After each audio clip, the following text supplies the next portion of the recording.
Prošle nedelje emitovali smo prilog o školi fudbala koja je pre par meseci otpočela sa radom u Žitištu, koja zasigurno predstavlja budućnost fudbalskog kluba Begej, a predsednik kluba Branislav Medarević posetio je jedan od treninga, porazgovarao sa trenerima i predstavnicima ove škole i pritom izneo sledeće.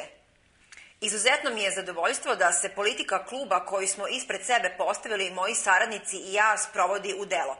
Pre svega, to je škola fudbala Begej Žitište, koja ima za cilj da okupi decu iz opštine Žitište i ponudi im mesto za druženje, igru i stvaranje sportskog duha, odnosno da roditeljima pruži alternativu gde i na koji način da usmeravaju svoju decu.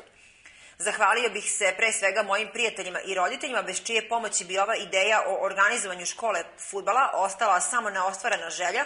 i nadam se da sportski radnici koji u nekim narednim godinama budu na čelu fudbalskog kluba akcenat svoje politike stave upravo na školu fudbala, jer ona treba da, između ostalog, predstavlja stub i budućnost našeg Begeja, istakao je predsednik fudbalskog kluba Begej Branislav Medarević.